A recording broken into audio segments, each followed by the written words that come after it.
লাখ লাখ মানুষের অংশগ্রহণে আপসহীন নেত্রী ও বিএনপি চেয়ারপারসন বেগম খালেদা জিয়ার জানাজা পূর্ণ ধর্মীয় মর্যাদায় সম্পন্ন হয়েছে। তার জানাজার নামাজ পড়ান জাতীয় মসজিদ বাইতুল মোকাররমের খতিব মুফতি আব্দুল মালেক। ৩১ ডিসেম্বর মানিক মিয়া এভিনিউতে বিকেল ৩টা ৩ মিনিটে খালেদা জিয়ার জানাজা শুরু হয়। বিকেল ৩টা ৫ মিনিটে জানাজা সম্পন্ন হয়।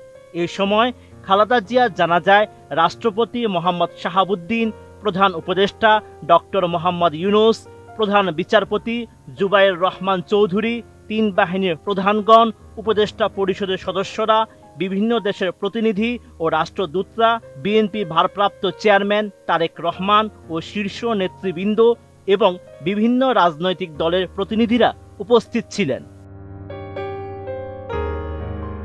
জানাজা শেষে এক হৃদয়স্পর্শী দৃশ্যের অবতারণা হয় মানিক মিয়া এভিনিউতে। জানাজা সম্পন্ন হওয়ার পর জনপ্রিয় ইসলামী বক্তা মাওলানা মিজানুর রহমান আজহারী ও বাংলাদেশ খেলাফত মজলিসের আমির মাওলানা মোহাম্মদ মামুনুল হক প্রিয় নেত্রীর কফিন নিজের কাঁধে তুলে নেন। প্রিয় নেত্রীকে শেষ বিদায় জানানোর এই মুহূর্তটি উপস্থিত লাখো মানুষের মাঝে শোকের আবহকে আরো ঘনীভূত করে। স্বাস্থ্যকর অল টাইম ফ্যামিলি কেক, সব সময় অল টাইম হেলদি লাইফ।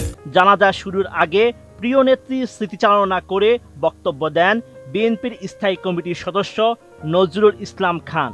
তিনি জানান, দেশনেত্রী খালেদা জিয়ার রাজনীতিতে আসা ছিল আকস্মিক, কিন্তু দেশের প্রয়োজনে বিএনপির চেয়ারপারসন বেগম খালেদা জিয়া ছিলেন অপরিহার্য। দেশনেত্রী বেগম খালেদা জিয়ার রাজনীতিতে আগমন ছিল আকস্মিক, কিন্তু দেশের প্রয়োজনে তা ছিল অনিবার্য। এ সময় লিখিত বক্তব্যে খালেদা জিয়ার জন্ম, পারিবারিক পরিস্থিতি, শহীদ প্রেসিডেন্ট জিয়াউর রহমানের সঙ্গে বিবাহ বন্ধনে আবদ্ধ হওয়া, রাজনীতিতে উঠে আসা সহ বিভিন্ন তথ্য তুলে ধরেন নজরুল ইসলাম খান।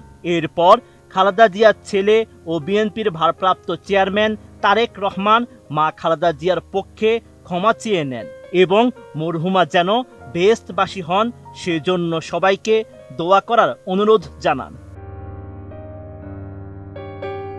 এদিন সকাল থেকেই প্রিয় নেত্রীকে শেষ বিদায় জানাতে রাজধানী সহ দেশের বিভিন্ন প্রান্ত থেকে আসা লাখো মানুষের ঢল নামে জানাজা স্থল ও এর আশপাশের এলাকায়। মানিক মিয়া এভিনিউ ছাড়িয়ে জনস্রোত খামারবাড়ি, আসাদ গেট, ফার্ম গেট এবং সার্কফোয়ারা এলাকা পর্যন্ত বিস্তৃত হয়।